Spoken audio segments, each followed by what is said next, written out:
हमारी exercise start होती है। तो बेटा मैं यहाँ पे आपको सिंपल सी इक्वेशन बनाऊंगा और इक्वेशन के बाद ग्राफ आपने बनाना है, सॉल्यूशन आपने बनाना है। ठीक है, जो आपसे नहीं होगा वो मुझे बताना। ठीक है, ये मेरी जिम्मेदारी है। तो टाइम वेस्ट ज्यादा नहीं करना है। सबसे पहले हम इक्वेशन पे वर्क करेंगे। देखो मैंने अभी आपको बताया ना, जहां एंड में जो चीज पूछी गई है वो लेट करना है। क्या कह रहा है question? 10 student of class 10 took part in a mathematics quiz. If the number of girls is 4, then more than the number of boys, then find the number of boys and girls who took part in the quiz.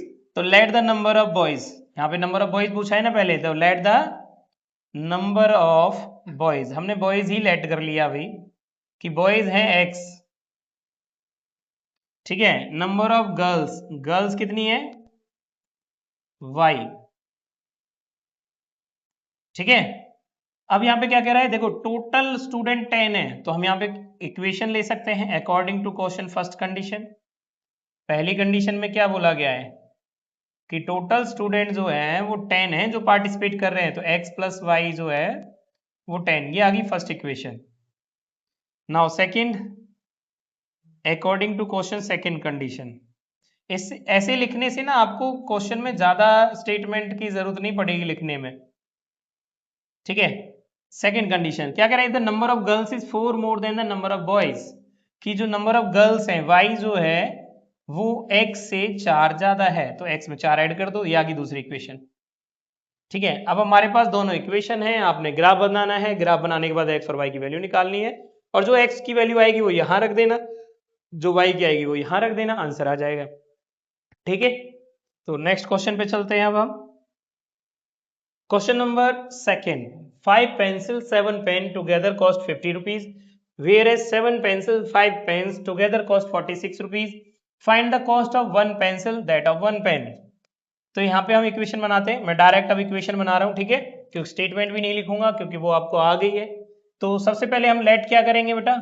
Let one cost of one pencil, cost of जो पूछा जाता है वही late करना है। ठीक है, one pencil की कॉस्ट हमने मान ली x रुपीज, और cost of one pen, pen की कॉस्ट मान लेते हैं हम y रुपीज। ठीक है, अब अकॉर्डिंग टू क्वेश्चन कंडीशंस, ठीक है, जो कंडीशंस हैं उसके हिसाब से क्या बनेगा? देखो 5 पेंसिल तो 5x, सिंपल सी बात है। अगर मैं एक पेन खरीदता हूँ और x रुपए का है तो कितना हो जाएगा? मतलब अगर 10 पेन खरीदूंगा तो कितने रुपए के हो जाएंगे? 10x। सिंपल, 5 पेंसिल x रुपए के हिसाब से 5x हो जाएंगी। 7y equal to total 50 rupees में पे कर रहा हूं उसको। सेकेंड इक्वेशन में 7x plus 5y equal to 46। तो सेम आपने इसमें भी ये दो इक्वेशन है, टेबल बनानी है, ग्राफ बनाना है। ठीक है, और जब आपकी टेबल और ग्राफ बन जाए तब आपने x और y की वैल्यू निकालनी है। ठीक है, अगर नहीं आती है, इसमें क्या है, पॉइंट में, मतलब जो आप पॉइंट निकालोगे कोशिश करना वो पॉइंट कंप्लीट फॉर्मेट में हो। ऐसे नहीं आए 0.2, ऐसे नहीं आना है, पूरे पूरे नंबर निकालने की कोशिश करना है। ठीक है, फॉर एग्जांपल अगर मैं पहली इक्वेशन से अगर टेबल बनाऊं तो कैसे रखना है? देखो 5x plus 7y equal to 50। अगर मैं यहाँ पे x y, तो अगर मैं x की वैल्यू y की वैल्यू 0 पुट करता हूं तो x की वैल्यू क्या आएगी? 10। तो ये मैंने देखो y को 0 पुट किया, x को 0 नहीं पुट किया, क्योंकि x को 0 पुट करूंगा तो 50/7 आएगा, जो कि ग्राफ बनाने में मुझे प्रॉब्लम होगी। तो ऐसे नंबर चूज करने जिससे मेरे पॉइंट कंप्लीट फॉर्मेट में, इंटीजर्स में आए। ठीक है ना।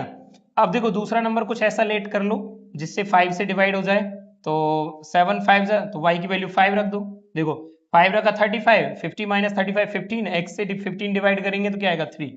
तो ये दूसरा पॉइंट आ गया। इस तरीके से आप वैल्यूज रखनी है। ठीक है, पॉइंट में ना आए कोशिश करना। ठीक है, क्योंकि पॉइंट में आएगा तो ग्राफ आपका थोड़ा सा गलत होने की संभावना है।